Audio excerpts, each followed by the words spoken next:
What a way to grab a series split!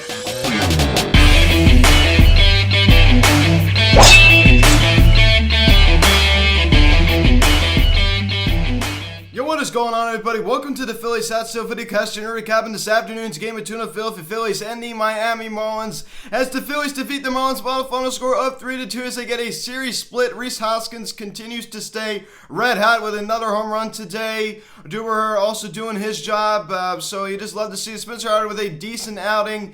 And we welcome Bowman to the VCast, making his Phillies Hot Stove VCast guest debut. So Bowman, thanks so much for coming on, man. Thanks for having me, Luke. It's been a pleasure, man. Talking Phillies baseball with you in class. I've been waiting for my time to hop on the vidcast. I'm happy to be here, man. Happy to be here. Absolutely. All right, guys, before we get into this video, please subscribe if you have not yet. Please turn on the notification bell. Please like this video, comment on this video, share this video, and let's get into this. What a way to grab a series split. Like I said, going into the series, I'd be content with the series split. And that's what happens. So I'm going to let you give your thoughts on this game. And what do you think this means for the Phils going into this upcoming Tampa Bay series of 2 games? And how do you think that they played in this series overall? Yeah, well, I mean, they played decent. It's the Miami Marlins. They're a solid team. They've definitely shown some improvements this year. Obviously I'm happy to see the split, but I'd rather them win the series. But overall, you can't be mad with the split. So what else can you say? I think I'd love to see Reese Hoskins red hot, like you said he was. Abdul-Baher, although he's had some past stuff going on this past couple of years. He's playing pretty well. Defense seemed to be pretty on tonight. Mm-hmm. I was pretty happy with Spencer Howard's performance tonight. Or not tonight, this afternoon. With the 1-2-3 innings. Yeah, so it was nice to see some of the backups in and stuff. So I agree with what you said, and honestly, you got to take into factor that yes, this Marlins team definitely does struggle against other NL East opponents other than the Phils, but just going in, I'm like, would they just play us so tough? It'd be great to just get a series split, and that's what happened. So jumping into the scoring summary in the top of the 4th inning, the red hot Hoskins. He gets a hold of this ball in a fly ball to left center field. His 11th of the season to get the Phillies a 1-0 lead. So the big fella doing his job early. He crushed that ball. And you saw he was fired up. 2 homers in the series. He's definitely seen the ball well. And when having all these injuries with Harp and Didi and, Remuto, we need the other guys to step it up. And this is one of our big guys. And this is a perfect time to get in the hot shot. So what are your thoughts on, I know you touched on a little bit before, but what are your thoughts on the Reese Hoskins good series and this little hot stretch he seems to be going on? Yeah, well, Reese Hoskins, I love him, man. I love him. One of my favorite players on the team. You see him almost get nailed by that pitch, that fastball up in the way, almost hit him in the face, man. I saw that. I was like, wow, he's not going to be able. Yeah. I was like, wow, how is he going to bounce back from this? And nothing else but a Reese Hoskins home run, man. Nothing else. Yeah, what a way to answer. Yeah. I know, and I don't know if you were hearing, but they had him mic'd up. I had a great time. Oh, yeah. Celebrate after that home run. Yeah, I thought that, I was just going to say that. Yeah, that's all. And you saw his reaction when he almost got hit. Yeah, Matt Joyce with a sacrifice fly to score Herrera to make it give him a 2-0 lead in the 4th inning. That was awesome. Yeah, great exactly. 4th inning for him to score. Yeah, no, I definitely would contribute that great inning to a good outing in the bottom of the 3rd by Spencer Howard. Another 1-2-3 inning with a strikeout, a ground out, and a fly out. That definitely that gets some motivation to the bench. Come out, step up to the plate, and get some runs scored. Absolutely, yeah. Like I said, I think you said it too. He seemed to be great. The first couple innings, unfortunately, hit a wall. It kind of reminded me of his start against the Red Sox on Saturday, and I was there at Citizens Bank Park. He just kind of seemed to hit a wall after a couple strong innings. So he talked about the Joyce sacrifice fly. Then in the bottom of the 5th inning, Jesus Aguilar. It looked like he grounded into a double play. For a little bit there. The ball ended up being foul. Aquam stepped on 3rd, and then he threw to 1st, and then they originally called it back. That was just really, really frustrating. It just seemed like, I don't know. They eventually called a foul. I'm like, how in the world is that foul? The ball literally hit the chalk. Yeah. I don't know how in the world that was called foul. Then he hits this towering fly ball to center field, and Sandy Leon comes around to score as the Marlins now going to win a 2-1 ball game. Like I said, it wasn't. I'm not going to say that was an absolutely terrible call, but it seemed like that. I thought that ball was fair. I thought we were going to be able to get that inning. I mean, bases loaded, nobody out. I mean, Ranger Suarez, he's been great. So what are your thoughts on this inning for the Phillies, and what are your thoughts about Ranger Suarez, what he's been able to do out of his Phillies bullpen this year? I mean, the short stint he's had, he's been very, very good. What are your thoughts on that? No, what a great play out by Alex Bowman, another great tag to, make I forgot to mention that. Mm-hmm. Yeah, that was a great play by him. Boom, heads up play excellent. there. Get ready for that tag. I love to see. That's Absolutely. a young rook. That's a young player right there. Making a good play, and you love to see it. That's coaching. Everyone's. That's just some good coaching right there. Heads up baseball. Yeah, I'm with you 100%. Yeah, especially since he's been struggling on both sides of the ball. It's nice to see him make a good play like that, a good heads up play. Then in the bottom of the 8th inning, Jose Alvarado, I mean, the walks are a problem for this pitching staff, but especially a guy like Jose Alvarado who has pretty good stuff.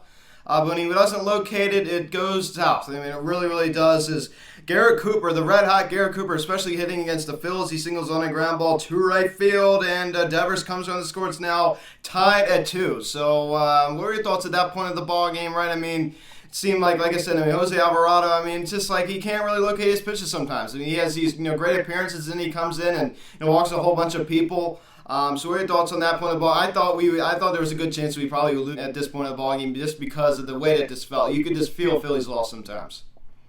Yeah, wow, man. I totally agree with you there.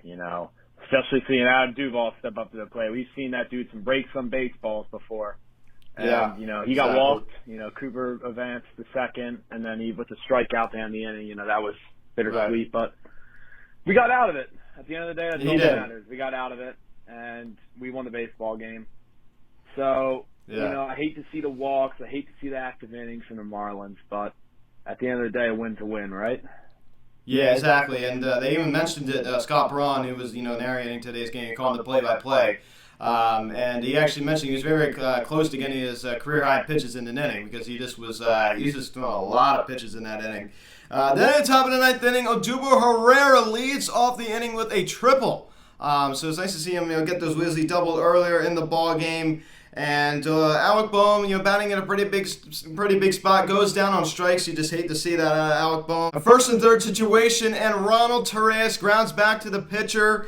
And they get one at second, and he's ended up being safe at first. A bang play. The Marlins challenge it, and Herrera came around to score on that. And the Phillies now take a 3-2 lead. That was a really bang play. I was really concerned that they might overturn that. What were your thoughts on that point of the ball game? The Phillies take the lead, and did you think they were going to be able to hold on to this lead? See, man, a 1-run lead.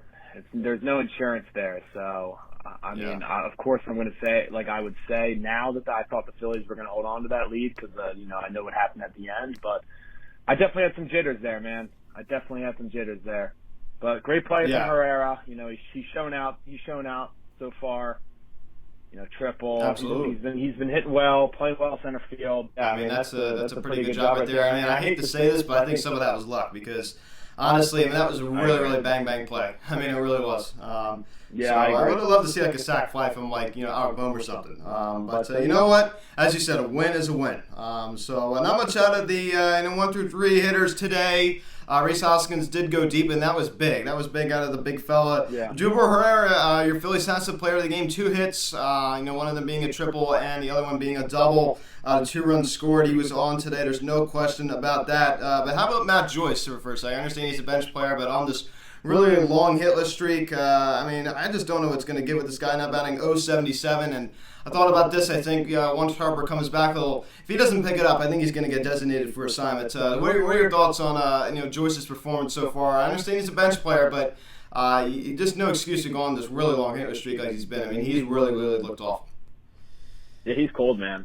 You're an MLB baseball player. Let's hit the baseball. It's pretty frustrating to watch, players like this, especially Alec Bohm recently. I was happy with Alec Bohm's his single, right in the left field, long swing. Just hit some contact. Just get contact, man. It doesn't have to be a blast into the gap. Just get contact. That's all. I don't care if you ground out. I just want to see some contact, man.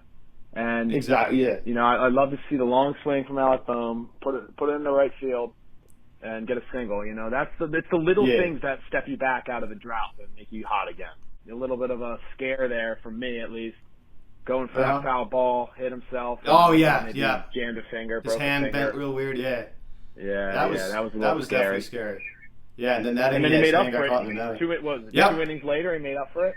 Same spot. Yeah, absolutely did. I mean, he's still getting used to that park. There's no question about that. I mean, I'm going back to your point about putting the ball in play with Duber Herrera. I mean, let me just say this. I mean, is this guy? I mean, he's not striking out a whole lot. I mean, he's putting the ball in play a lot. I mean, when's the last time Duber Herrera went down on strikes? I mean, it's been a little while. I mean, he's putting the ball in play a lot.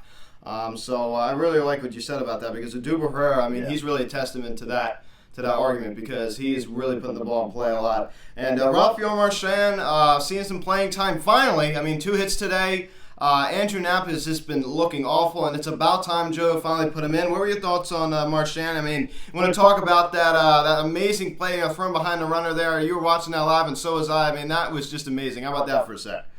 Yeah, wow, man. I just love to see that depth at the catcher position on the Phillies. I love my catchers.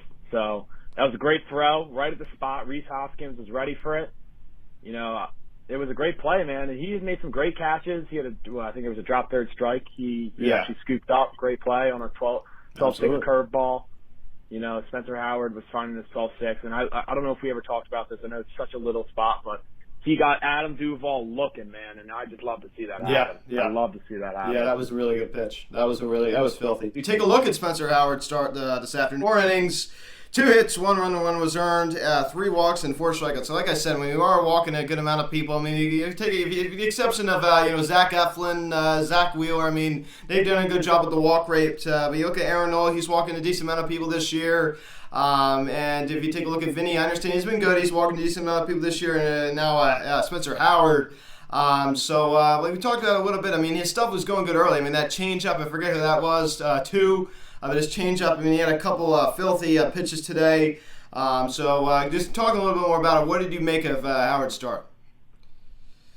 You know what? I'm going to say it, man. I mean, he's a 24-year-old pitcher. You know, you got to be happy with it. 4 strikeouts, 3 1-2-3 innings. You know, it's the little things, man. You know, it's just get the batters up to bat. So I was happy. Exactly. He had some good control. Didn't last too long, but I wasn't expecting him to. And exactly, I was happy with his outing.